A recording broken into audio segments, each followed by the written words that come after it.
Bariatric Happy Hour. I'm your host, Faiz Shariff, and joining me is my fantastic co-host, Dr. Juyeon. This is your monthly webinar held on the fourth Thursday of each month.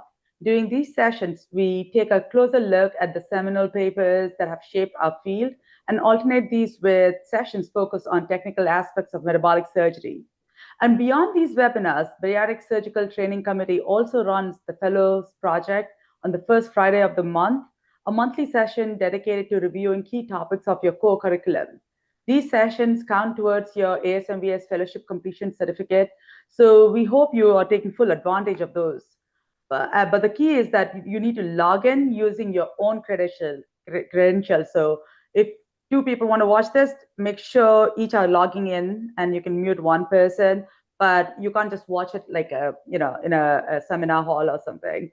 Otherwise, this won't be registered. And if you then come back to us and say, hey, I watched this, that's not going to work.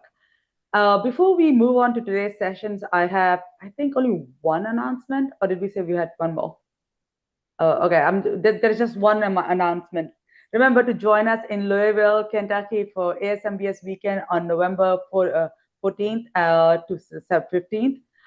It is a smaller meeting, and you can apply for Leadership Academy, although the deadline has closed, maybe next time.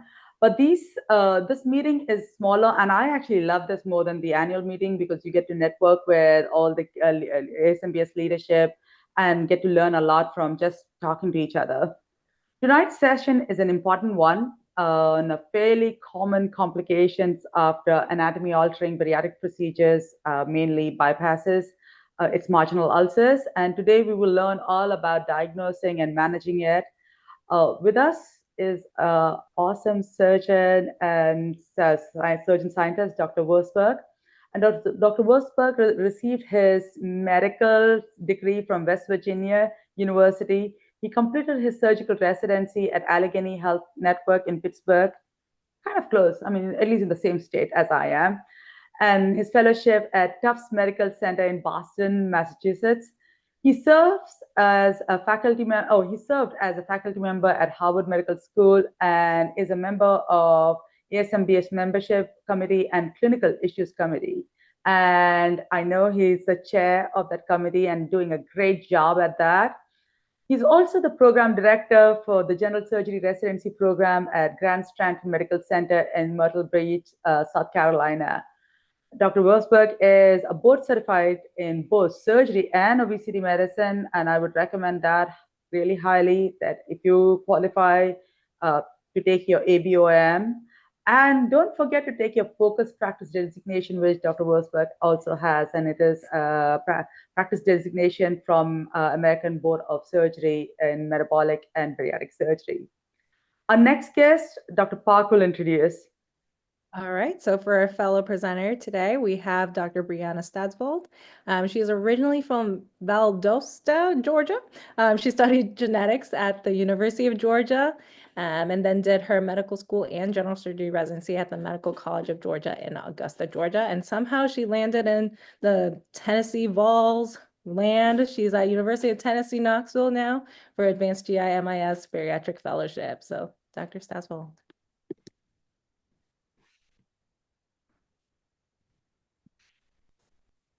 Great, thank you for the introduction. I'll be discussing the who, what, where, when, and why of marginal ulcers by reviewing 3 papers. The first 2 will be the ASMBS literature reviews on marginal ulcers, and the last paper will be a retrospective review of the effect of vagal preservation versus transection on development of marginal ulcers.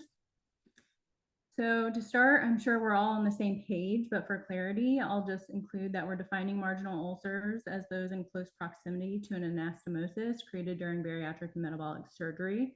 So that could be after a Roux-en-Y gastric bypass, a 1 anastomosis gastric bypass, BPDDS, ADS. It does not apply to any ulcers after a sleeve gastrectomy or a lap band or vertical banded gastroplasty. In general, marginal ulcers after Roux-en-Y gastric bypass occur on the jejunal side of the gastrojejunostomy with a prevalence between 0.6 to 16%. So first we'll review this paper on risk factors, screening, and prophylaxis.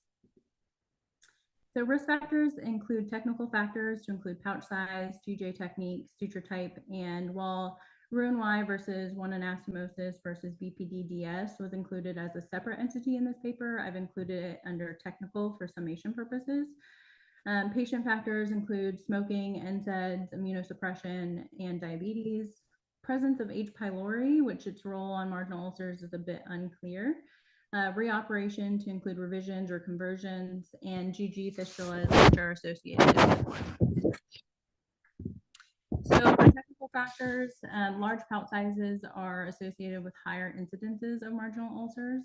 Edholm et al. Reported a 14% increase in relative risk for every 1 centimeter increase in pouch size in a group of 14,000 patients. And that was measured by a total number and length of linear staple cartridges used to create the gastric pouch. Ayuso et al. Used 3D CT volumes and reported a 2.4 times odds increase for each 5 centimeters cubed increase in pouch size. As far as GJ anastomosis technique, whether that's a linear stapled, circular stapled, or hand sewn, Edholm et al. Also found that circular stapled GJ had a 3.1-fold increased odds compared to a linear stapled. And while not all studies have demonstrated that marginal ulcer rate increases with circular stapled, overall, the literature supports circular stapled GJ anastomoses may have a higher marginal ulcer rate. Additionally, absorbable suture is preferable over non-absorbable suture when performing your GJ. And Sachs et al., the rate of marginal ulcer with absorbable suture was 1.3% compared to 2.6% with non-absorbable. And Vasquez et al. Similarly found a lower rate of marginal ulcers using absorbable with a 2.3% rate compared to a 13.4% rate with non-absorbable suture. And briefly, when comparing Roux-en-Y versus one anastomosis versus BPDDS, marginal ulcers can occur in all, and the difference in rates isn't robust enough to favor one over the other. Patient factors include smoking, NSAIDs, immunosuppression, and type 2 diabetes. Smoking has been reported in multiple studies as a strong risk factor for marginal ulcer formation, and in a recent systematic review, found to be an independent risk factor for marginal ulcer formation within 1 year of bypass. In a review of 35,000 patients, smoking increased the hazard ratio of marginal ulcer development by 56%. An additional study found that 65% of recent smokers resumed smoking after bypass, and of those, 51% developed marginal ulcers compared to the 15% who did not resume smoking and the 6% who never smoked. Additionally, when medications like NSAIDs or immunosuppression are used, it increases the risk of marginal ulcers by 3.1-fold and 4.6-fold respectively. And though many patients who undergo Roux-en-Y gastric bypass have diabetes, there is an increased risk of ulcer formation in these patients with an odds ratio of 1.8. So the role of H. pylori on marginal ulcer ulceration is a bit unclear, and the data around it is mixed. There have been multiple reviews and meta-analyses to evaluate its role on marginal ulcers. So for example, listed here are 2 meta-analyses in 2018, which had conflicting results. So Mocano et al. Had 7 studies of more than 255,000 patients and concluded that H. pylori is the largest independent predictor of marginal ulcers with 10-fold increase. Notably, 5 of the 7 studies were retrospective and only 1 included Roux-en-Y gastric bypass patients. Whereas Smelt et al. Had 21 studies, 3 prospective and 18 retrospective, that demonstrated comparable rates of marginal ulcers in H. pylori positive and negative patients. So overall, mixed literature, and there are no strong recommendations made for or against testing for to prevent marginal ulcers prior to bariatric surgery.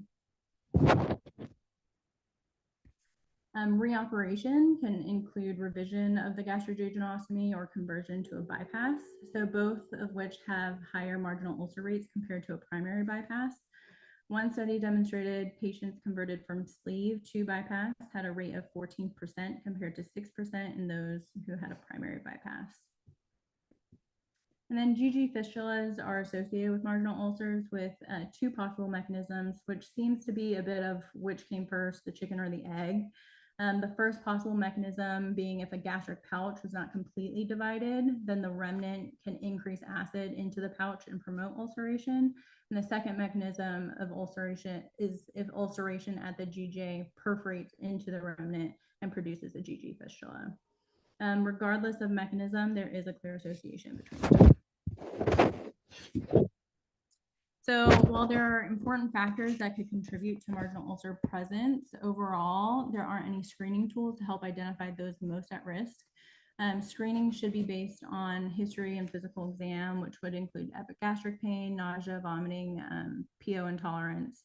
However, symptoms do not always correlate with disease. So studies report finding marginal ulcers between 18 to 52% in patients with symptoms. And in a similar fashion, patients with ulcers may not have any symptoms. So overall, those with symptoms should be evaluated with upper endoscopy.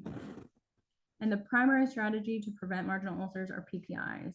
PPI prophylaxis decreases the odds of marginal ulcers by 50 to 70%. Most ulcers are diagnosed within the first year, but the data for duration of PPI prophylaxis is not robust. In a survey of surgeons, 18 to 29% prescribed for 1 month, 37 to 45% prescribed for 3 months, and 18 to 27% prescribed for 6 months. Additionally, one study compared 30 days versus 90 days of PPI prophylaxis and demonstrated the incidence of marginal ulcer had a 2-fold increase in the shorter duration.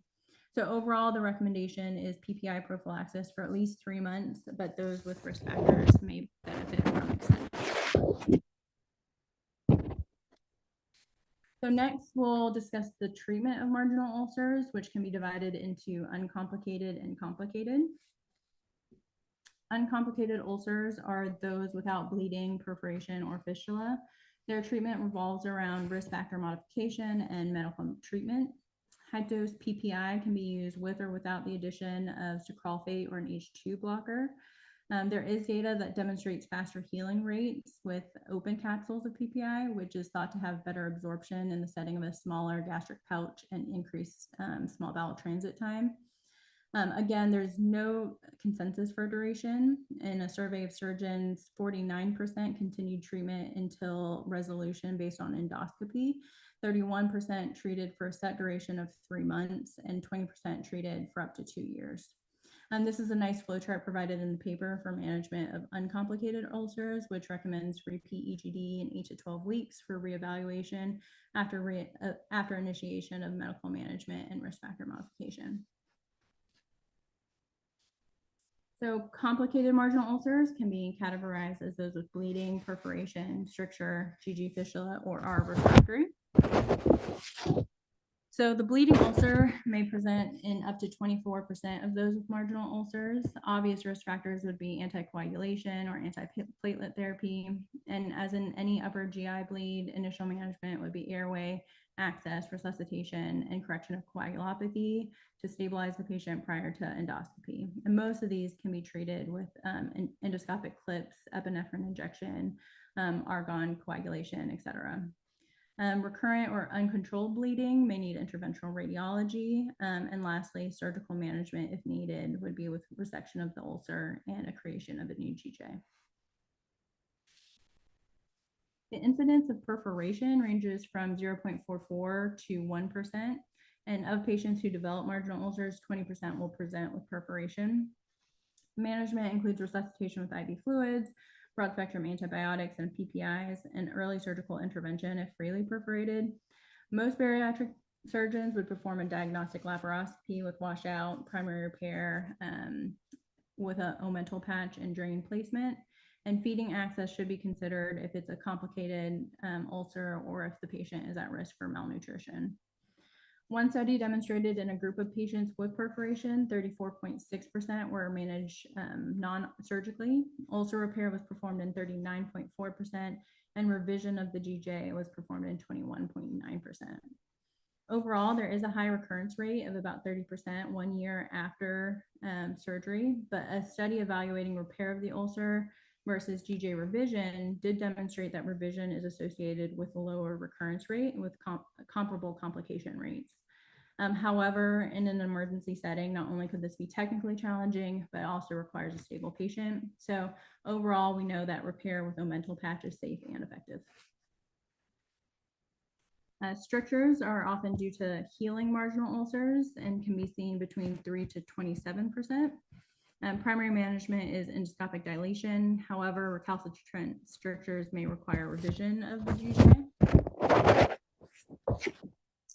And Brianna, I don't mean to interrupt you, but then every time you move your hand, I think it's going over your mic and there's a lot of disturbances. So try not to do that. Great. Sorry. Thank you. No problem. As we mentioned before, GG fistulas are associated with marginal ulcers. Small GG fistulas, less than 10 millimeters in diameter, often can be treated with PPI therapy and risk factor modification and addition of endoscopic techniques, including endoclips, fibrin sealant, covered stents, endoscopic suturing. And since fistulas are often associated with marginal ulceration, surgical treatment is often resection of the GJ anastomosis with the fistula. And then finally, refractory marginal ulcers. So there's no consensus on when it should be considered chronic, but 12 months is suggested. In a survey of surgeons, 26% recommended surgical revision or conversion after 3 months of treatment, 44% after 6 months of treatment, and 28% after 12 months. There's little data on endoscopic management. And surgical management includes resection of the GJ to include the ulcerated or ischemic tissue, new anastomosis, with or without reduction of the gastric pouch, and resection of any associated fistula, a reversal of the Roux-en-Y gastric bypass, or a truncal vagotomy. The literature does not support any one method of surgical management, but does note that surgical revision has a high risk of ulcer recurrence. Due to risk recurrence, truncal vagotomy as an adjunct has been evaluated, and a few small studies suggest that it could improve outcomes for chronic marginal ulcers. So this last point leads us to our last paper, vagal sparing versus non-vagal sparing Roux-en-Y gastric bypass, complications and weight outcomes. So this was a retrospective cohort study of 1,521 patients who had a Roux-en-Y gastric bypass, and stratified them into vagal sparing, which included 374 patients, or 24.6%, or non-vagal sparing, which included 1,147 patients. The vagal sparing or the non-vagal sparing groups were based on surgical technique of perigastric window versus dividing the lesser omentum. Primary outcome was to evaluate post-op complications, and secondary outcomes included weight loss outcomes. As far as secondary outcomes, they found that there was no significant difference in BMI change or percent total weight loss in the vagal sparing or non-vagal sparing groups. And when it came to their primary outcome of post-op complications, there was no difference in dumping syndrome, gastroparesis, gallstones, anastomotic leak, stricture, revision, or mortality. However, the rate of ulcer development was significantly higher in the non-vagal sparing group compared to the vagal sparing group at 15.3% versus 10.7%. So with a Kaplan-Meier analysis, the non-vagal sparing group had a higher probability of marginal ulcers. And then in a Cox regression analysis, further confirmed those findings, demonstrating that non-vagal sparing was associated with significantly increased hazard of marginal ulcer development.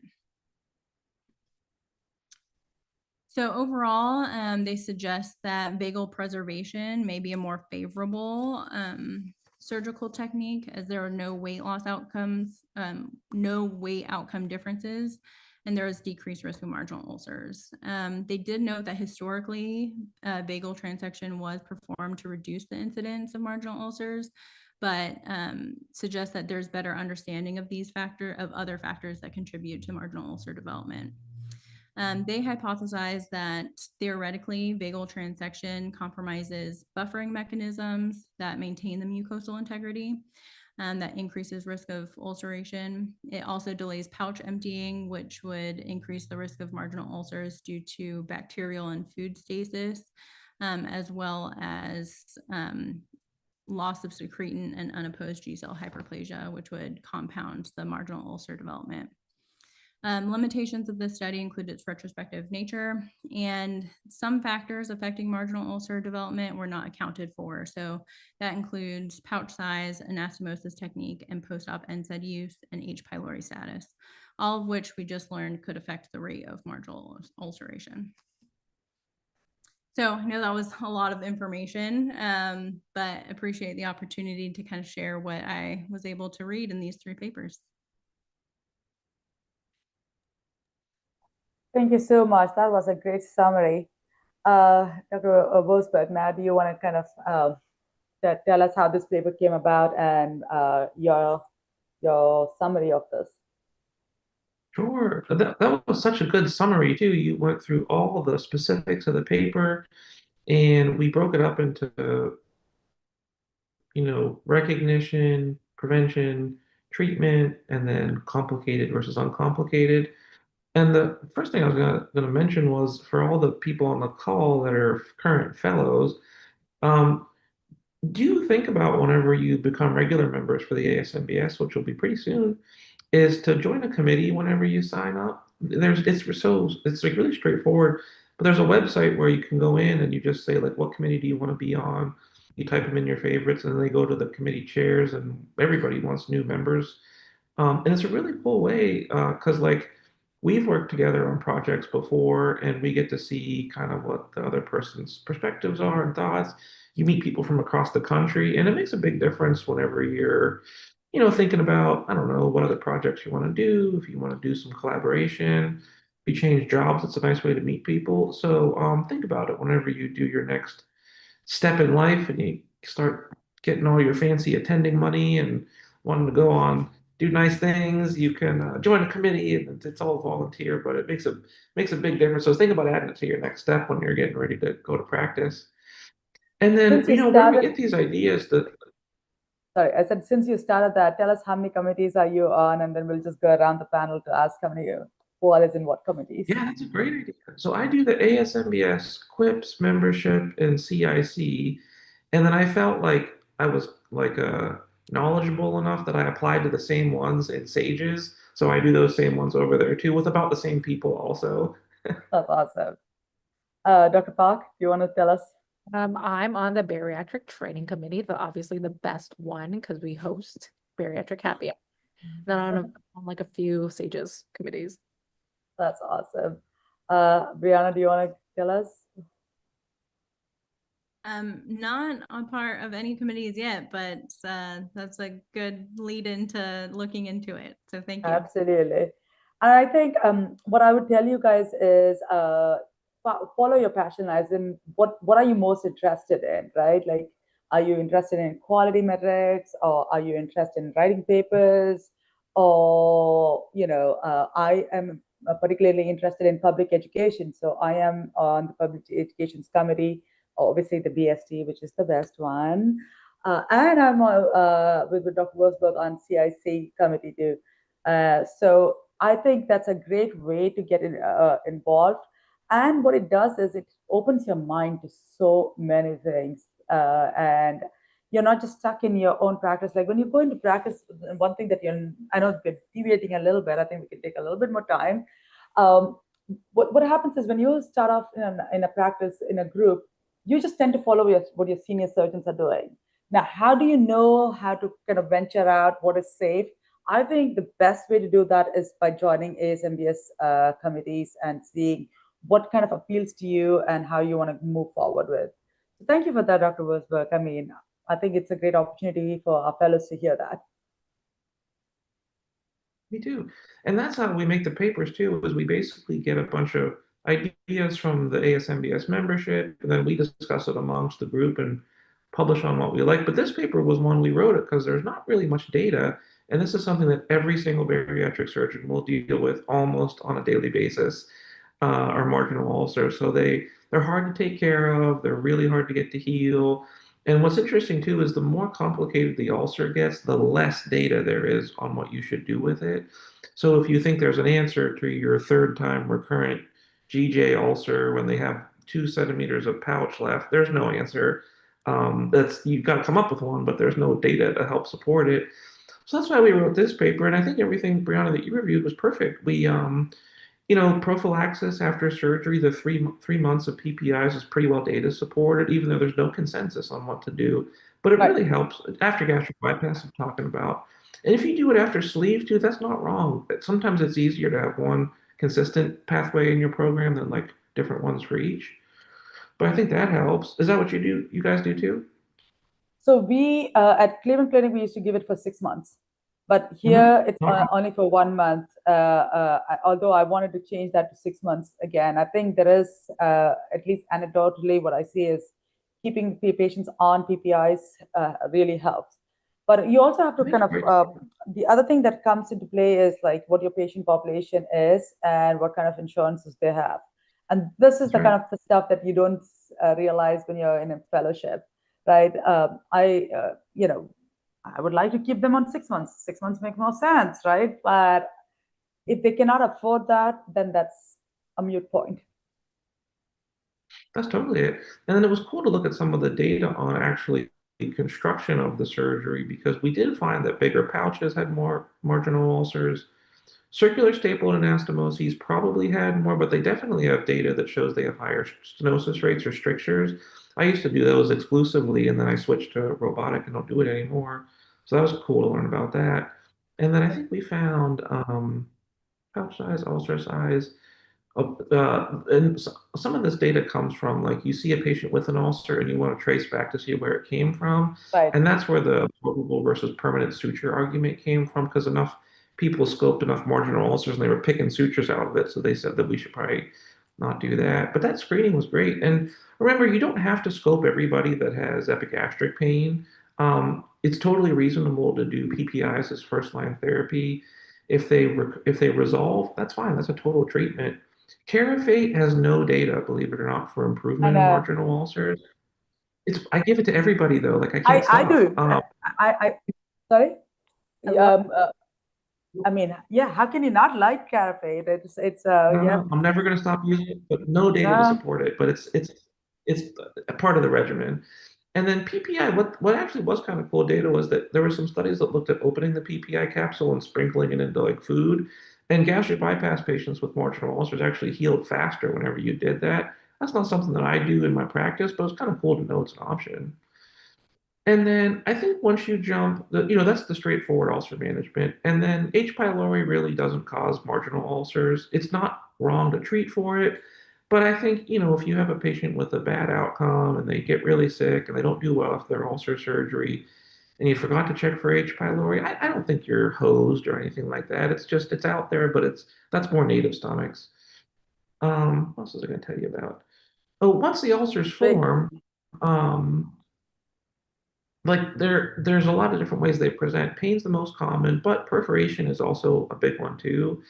And I thought this talk that you gave, Brianna, would be really cool for a group of general or acute care surgeons because they see these a lot. And you manage marginal ulcers just like you manage perforated gastric ulcers or peptic ulcers. You don't have to resect the GJ at the presentation or emergency operation. You can patch it and drain it. Um, the really tricky part with these ulcers, though, and I always tell my residents, I think there's a couple on the call, if I haven't told you yet, when you guys or when we operate on these patients with marginal ulcers, this isn't in the data. I think it's really important that the surgeon or the fellow or the whoever it is specifically ask the patient, do you smoke? And then pause and let them answer. Do you use anti-inflammatories? Pause, let them answer. Because a lot of times they do. And I think the treatment is very different for people that do use those things versus those that don't. What do you guys think so too? I mean, go ahead. Talk. Oh yeah, no, absolutely. I feel like there are some secret people out there who are still smoking and taking in a lot of NSAIDs, and you're like, why are they still having these ulcers? And then you check their nicotine level and talk to them a little bit longer, and then they tell you, oh yeah, I had like a little knee pain last week, and you're like, oh well, this explains a little bit.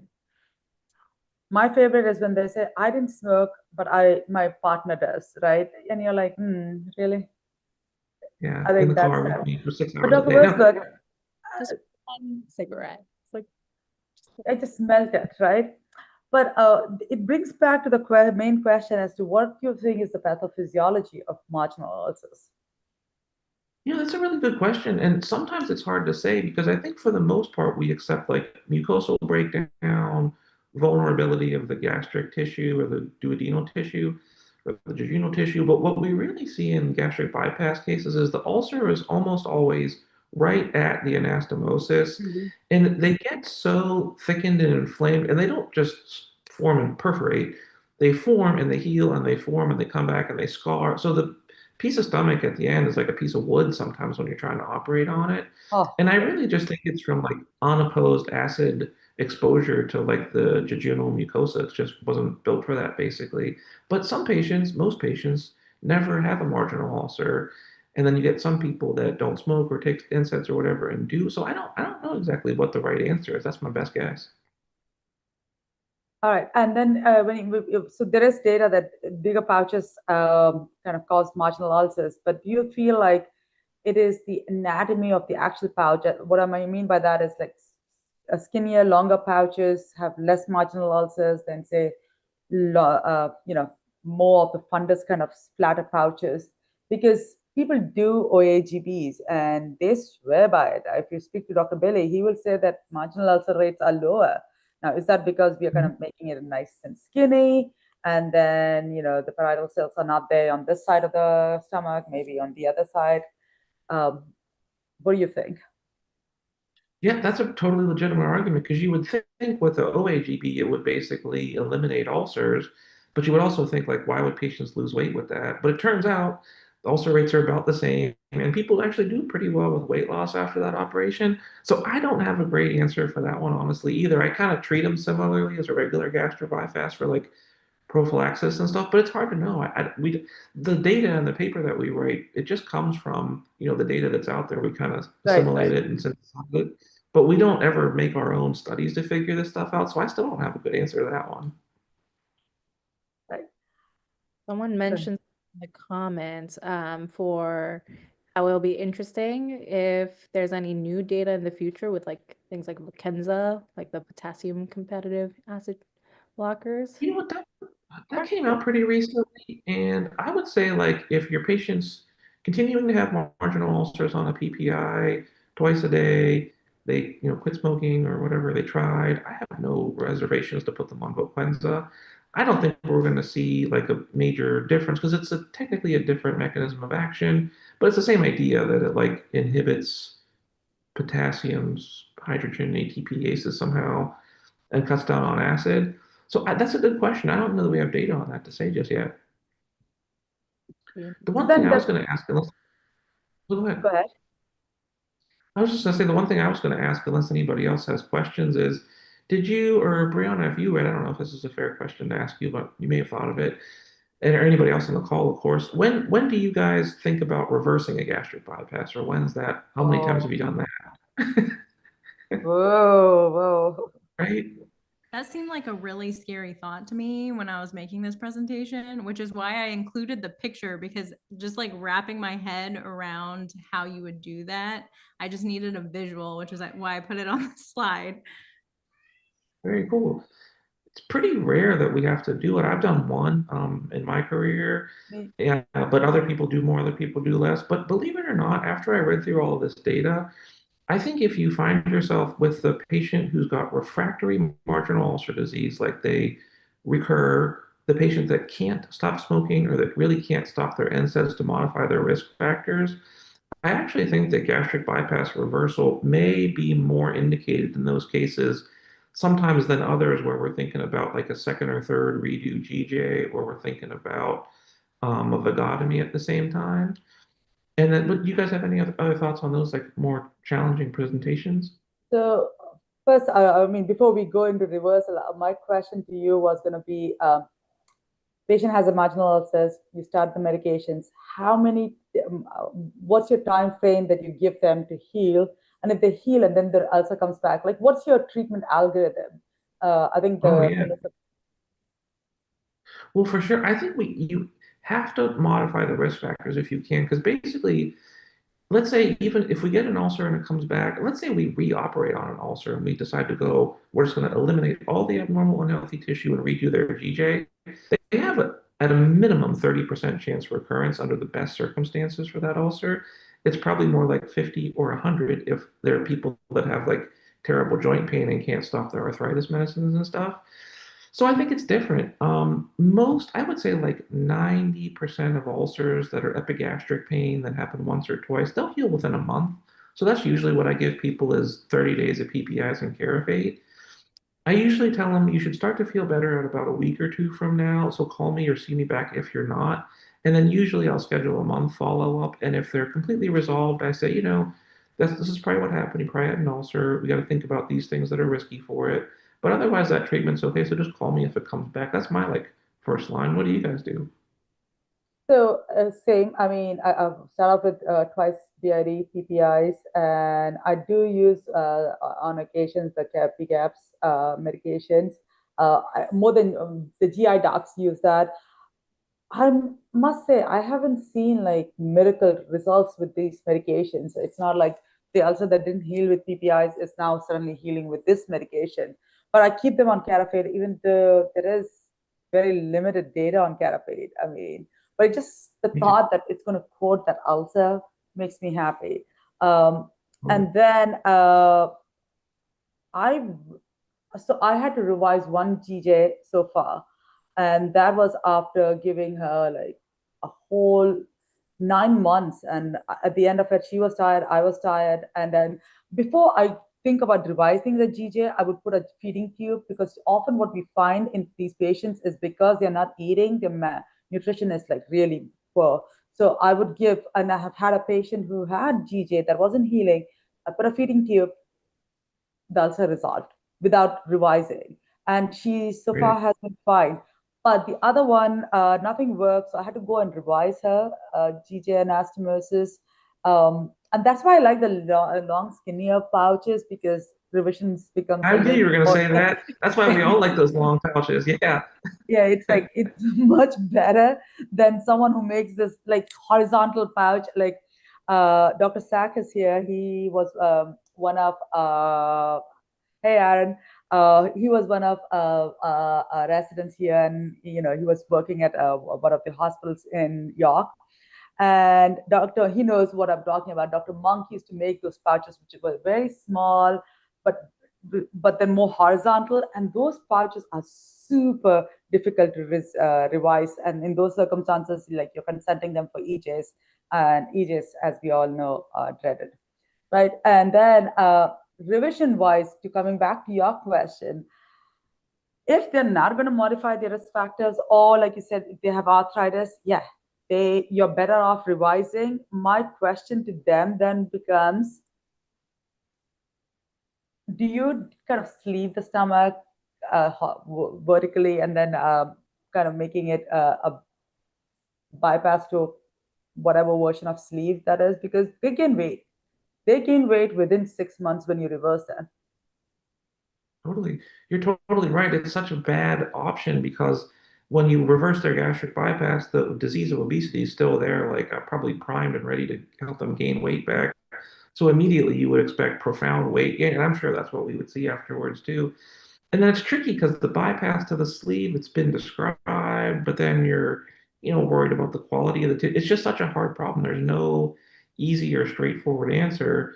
And even when we were looking at this paper, we found that like when should you do a vagotomy? It was kind of neat. There was actually a little bit of data, and it said at revision number 1, you don't need to do a vagotomy. At revision number 2, you can think about it, but at 3, you should definitely do a vagotomy at that point. And I Right. don't know, these nice long pouches to work with are there too. But it's hard to see if you should revise or not. And then the other way I like conceptually think about it is technically the most acid reducing procedure that exists is a total gastrectomy with Right. esophagojejunostomy. It's the only like acid eliminating procedure, but nobody wants to do that because the healing is terrible. You're just worried the entire time that they're gonna fall apart or not heal appropriately or get strictures that you can't deal with. So really the ulcer, prevention is like so important in what we do. But when these really complex problems happen, it's challenging. I don't have an answer, even after like, looking at data and trying to think a lot about it. It's just whatever you think that individual person will do best with, in my opinion, is like your best bet. And maybe it works. Sometimes it may recur, but like as long as you're thoughtful, I think you're doing the right thing. Right. Dr. Park, do you have a question?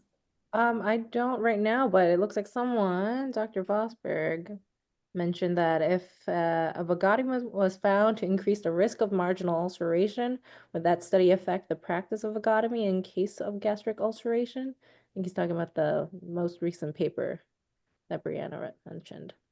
I think it must be one of your residents. Yeah, good question.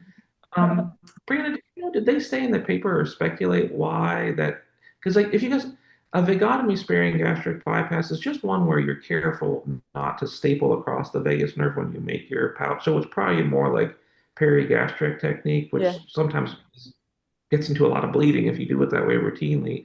I don't, not that I would know, but like I know a guy that got into some bleeding on those before, and it always just bleeds right away. First step of the case is bleeding, so I tend to do not a perigastric. I do like a pars flaccida. So But you did they say a in the gastric dissection? sometimes if it's real dense and thick, I'll go back and be like more on the pars flaccida, just like a couple centimeters lateral or medial, I mean, and I think it makes a big difference. But I was doing when I first switched to robot gastric bypasses, I would do a perigastric dissection, and I just swear it was step one every time I was dealing with like, just a well up of blood. That's not a great way to start however long the bypasses are, but it's not wrong to do it that way. But sorry, Brianna, I was rambling a little bit. Did they say why they speculated that a vagotomy actually made ulcers or were associated with it being worse? Yeah, so they listed a few reasons. One being that transecting the vagus nerve would decrease some of the mucosal protection from like some buffering systems. Second being that with a vagotomy, you're causing delayed gastric emptying. So you'd have food and bacterial stasis. And then with that food and bacterial stasis, they presume that you'd have this unopposed G cell hyperplasia, which would kind of add on to this, increasing the ulceration risk. That's great. When I was a fellow, what I learned about when to do a vagotomy was I thought I was like this superstar, and I went to my program director, who later was my partner, and I is an amazing person, and they're just like we worked together for a long time. But I said, hey, this patient's got a refractory, really complicated marginal ulcer. I have a great idea. We should do a vagotomy. And she looked at me and said, no, we're not doing that. That was the end of the discussion. So after the fact, I thought about it and I appreciated it. And I was like, the decision is so complicated with all these different factors that you have to put in. And you were with these patients, taking care of them for, just like you had said, for 6, 8, 12 months. They're your patient from a ways back. And there's just Oh my God, yes. like no blanket answer that you can give to it. And that's when I realized, I was like, you know what? I thought that I really nailed this case and had a great idea, but I needed to go back and like just think about what they've been through and what went so far. And there's no quick answer to the ulcer problem, basically. So I don't know if vagotomy worked, we would surely do it for everybody. And if it was a risk factor, we would surely not do it for everybody. But I think you just take it at those one-offs and you say like, Right. in this specific case, this is or is not what's best for that person, in my opinion. So if you're going to do a vagotomy, what kind would you do? That's a good question. Do you guys have any answers, or Brianna or Dr. Park, have you seen them? Me neither. What I think ends up happening a lot is like if you do enough sleeves and paraesophageal hernia repairs, you may inadvertently do vagotomy. But that's an easy one to do when you're doing your dissection on there if you're not careful. But that's not what we're talking about, though, because these recurrent marginal ulcers, especially if someone's perforated or microperforated and you go back in there, everything, or if they've had their GJ revised and you're on revision 2 or 3, that's a super hostile place to be working right there. And I think that these are areas where actually people can get into trouble unless you do a lot of revisional surgery, because the aorta is right there, you can get plastered to it, the vena cava is not far away. If you lose track of where you are on the liver and stuff, it's just a really area where you don't want to be there unless you absolutely have to. So I would say that probably the best vagotomy answer is a truncal or a thoracic vagotomy, where you would have your thoracic colleagues probably do it with the VATS and get higher as opposed to what we usually see. So you would ask the thoracic, because I always kind of wondered, is it enough to do that at the high risk because you do see those nerves, right? Like, and it's not super hard to do them. But is that enough? Because if you have to ask the thoracic guys to kind of do that. All right. That's what I Now, say. If you're thinking sternotomy, like you're at the point where you're it's like it's so advanced disease that it might be a reasonable option. right, Dr. Park, I think you had a question now.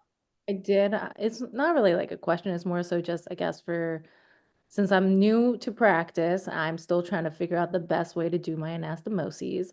And seeing that there's like different like stapling outcomes and like different suturing methods that can possibly lead to more marginal ulcers. It's like, how did you change the way that you did your GJs, thinking about like, okay, is it going to cause more marginal ulcers and so forth in the future or not?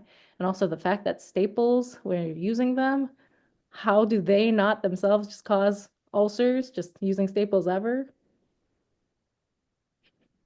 That's my Yeah, question. you're right. Dr.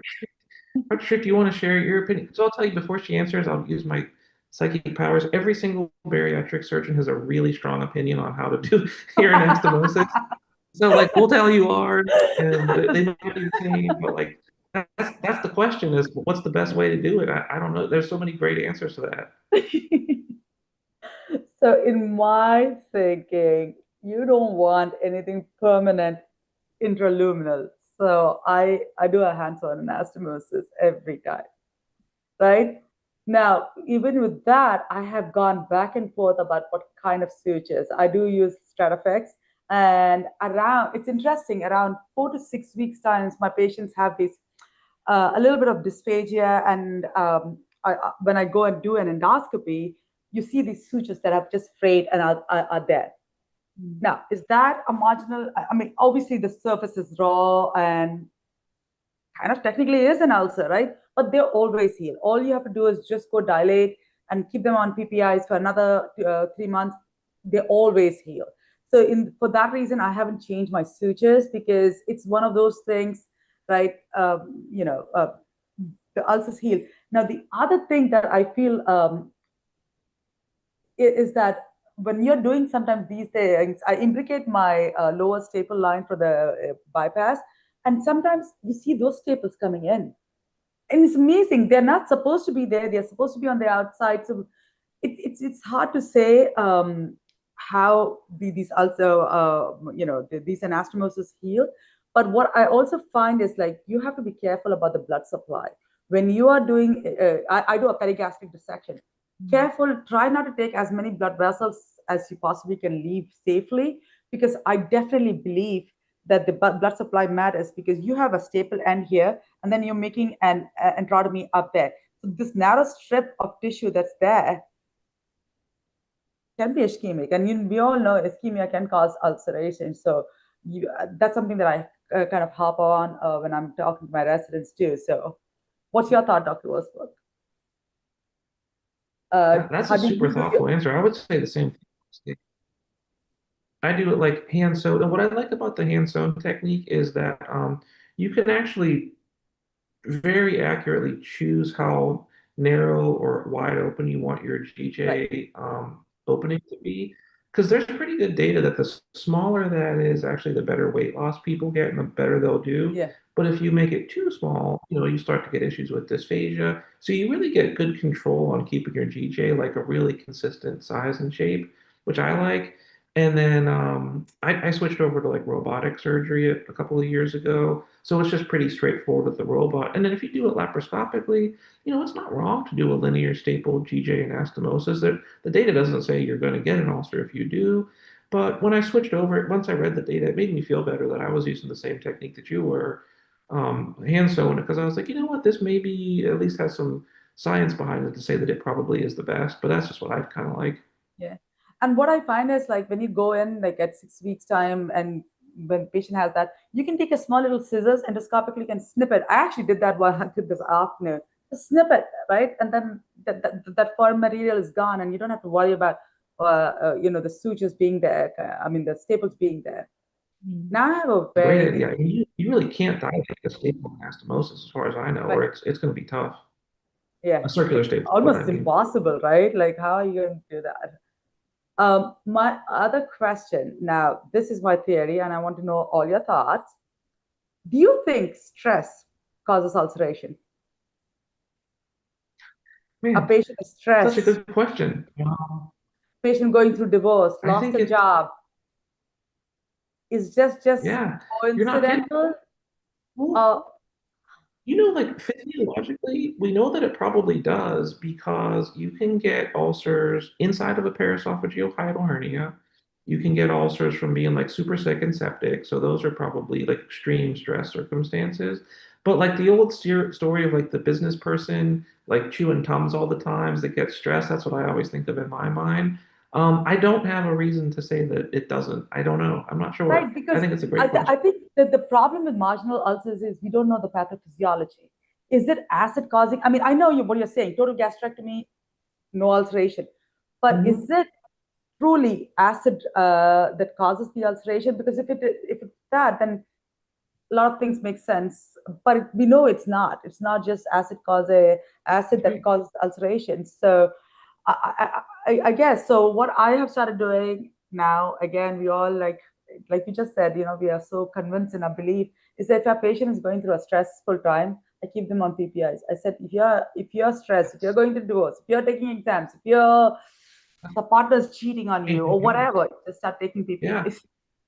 No, you're not kidding. I don't disagree with that one bit because that prevention, even if you prevent one ulcer a year with that, like, geez, all the suffering, those patients have no idea what it's like to have those ulcers either. They're so tough to manage and live with that, like, I think Yeah. that makes tons of sense. And then revising those ulcers is a nightmare. Mhm. Like trying to take that Yeah. ulceration and then Dr. revising the Park, GA. What's that? Wise and have you had to I've revise any yet? all ulcer perforations, but none that I actually have my line. No, I did have one that we had to fully revise, but it was not a fun time. Wow. Luckily, they had a That's, giant, yeah. so that made life so much easier. But Yeah. Thank goodness you can get a good like couple centimeters away. But what I totally agree with that. They're so hard to revise because that chronic like inflammation scarring just turns the tissue into like exactly what you don't want to operate on. So you're the whole time you're super worried. When I used to circular staple them, I remember I squeezed a circular stapler through our nice pouch that we had created, and it was like a cartoon where everything kind of like bursts out, and you're like, oh my gosh, this is not going to heal. There's just it doesn't make you feel good when you do those surgeries. Whoa. Uh, yeah, that I think the other reason why I went hand sewn is like tissue thickness is so variable, right? Like if with a circular stapler or even linear stapler, both sides would fire the same layer or Right. thickness. So Yeah. how you're accounting Mhm. for different thicker tissue thickness? I mean, it's okay with you're doing small ball to small ball, but if you're doing a stomach to a small ball, then and so and maybe it's because at Cleveland Clinic it was like everyone wanted to. They always I, talk to us I, about hands-on anastomosis. I think you got it because that thickened stomach under normal circumstances is pretty big, but when it's like chronically inflamed, it's super thick. And Yeah. I think that's the answer. Is just like if you have to revise it, put it as your first case of the day or whatever, plan to be in there for a while, pace yourself, do your best that you can, and then just like know that this is going to be a pretty definitive moment for this patient. Because I can't imagine you get more than two revisions out of most pouches. I mean, one is Yeah. challenging sometimes. Right. Completely agree. And you're like looking for the left gastric. Are you like, is the left Right. gastric? Yeah. So, uh, what do you feel like is in terms of perigastric versus pars flaccida approach?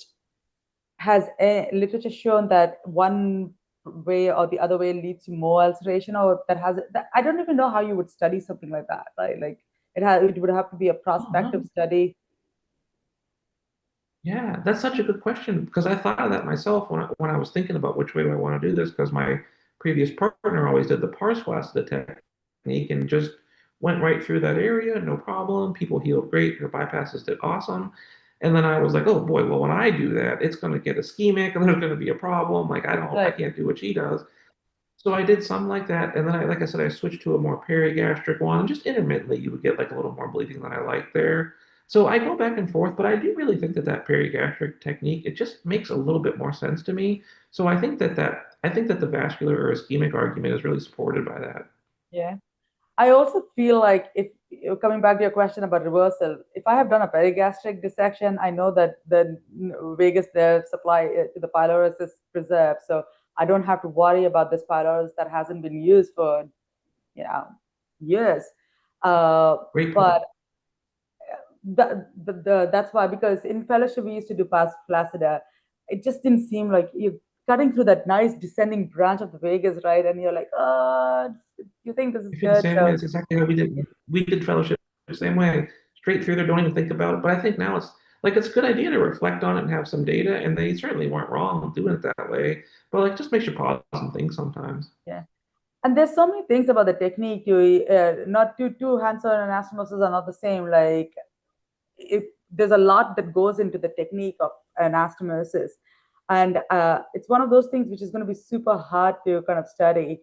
But I guess when you have data that supports that prevention is better than cure, I would say keep the PPIs for longer time. I mean, let's try and prevent that. And we always see these marginal ulcers earlier on, unless patients are smoking. I have seen patients 20 years after bypass coming back because, oh, they went through stressful times, started smoking, and you're like, come on, what were you thinking?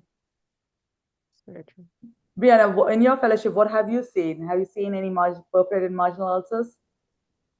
I have not. The only bypass complications that I've seen so far are internal hernias. I haven't seen any marginal ulcers yet. Wow, where do you work? I mean, we see one a month here.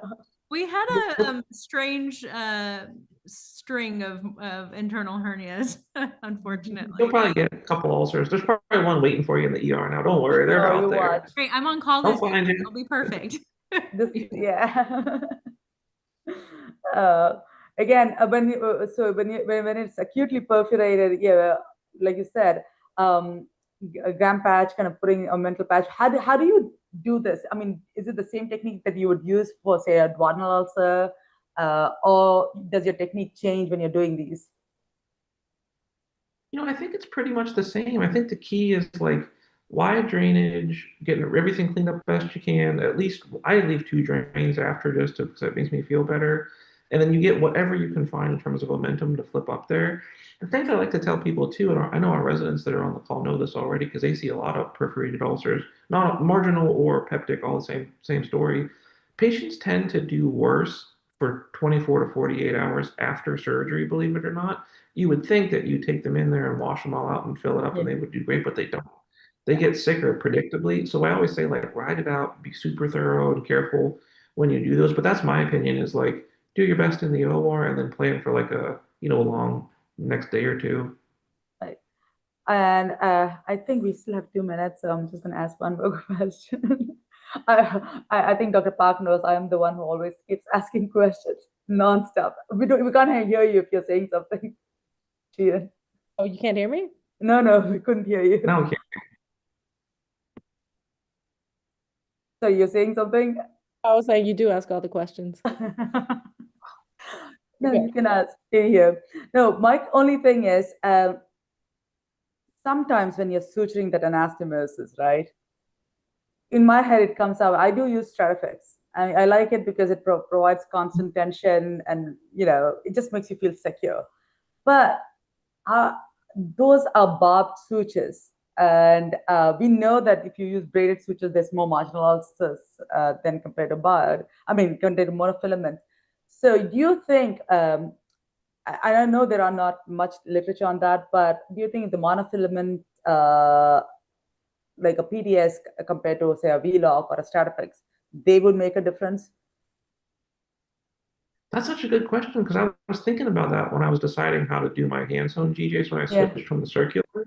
And I was thinking about exactly what you do because in your mind, you picture like a barbed, really agitating, kind of tissue destroying, passive and with suture behind it. I think luckily for us, the stomach is so robust in terms of its blood supply and durability that you can get away with a lot on the stomach in terms of your suture choice. I think the jejunum is probably not too bad. Maybe the second most friendly organ to operate on. But I think since we do that anastomosis in such a favorable place, I think that either one is certainly okay. And a PDS is nicer, but, but you just run that risk of a 1 in 1,000. If you accidentally tie an air knot in there after you Yes. did your anastomosis, you worry. So I don't know. I thought about it a lot as theoretically being a problem, but I found that it really, the barb sutures were just fine. So I do the same thing with some absorbable barb sutures. Yeah. Yeah. Dr. Park, you get the last question. 9 o'clock on the dot. Oh, sure. Okay, my last question is for your marginal ulcers or for your, peripheral abdominal ulcers, do you close them primarily before you do the mental patch, or do you just leave them open? Well, you know what? I think for those, it depends on like how terrifying the tissue is to work with up there. Because like most perforated ulcers, they're actually pretty small whenever they perforate. So I think if you can get a bite of tissue in there, and I'll still use a barb suture for that one too, like a Stratafix or absorbable V-lock. If you can get it in there and close it and it's not tearing and making it bleed, I think it's worth closing it personally and then putting the patch over it. If you get a bigger one that won't pull together, or if when you put your stitches in there, it's just bleeding and traumatizing the tissue, you don't have to feel bad about leaving it open and not covering. That's kind of how I make the decision. And if I could just share one quick story before we go to, actually, Yeah. last week I saw my first ever perforated ulcer in a patient that had a lap band.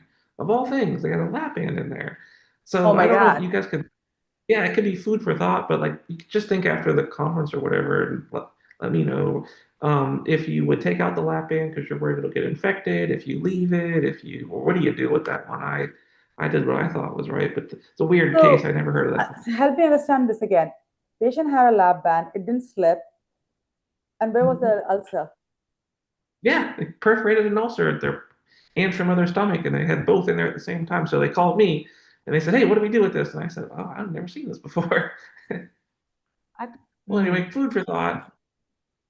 What did, now you can't leave us with that. You have to tell us what you No, I did. can't leave I you think, hanging. I took the lap band out. I took it out because I was afraid yeah, it would get infected and like infect the port and all that stuff. So I felt yeah. like it had to go, but I never thought of it before. It was just like an intraoperative decision that I hadn't really predetermined an answer But to. again, wouldn't you think, now let me make counter argument, and I know we're 2 minutes over, but that should be okay. There would be a capsule that has formed around that lab band. Totally had to cut right into it and go, like Yeah. enter the capsule and open the space. I wondered Yes. if I would have left it So, alone, if maybe it would have just yeah, healed. I didn't know the answer. I mean, you're not wrong in taking out, I but really didn't know. what was the downside to leaving? And if it got infected, then you come back and take it out. Yeah, also not wrong either. Yeah, no, totally. I was thinking about all those things that I had to I know. decide. I These was like, are the yeah, things. I don't really know.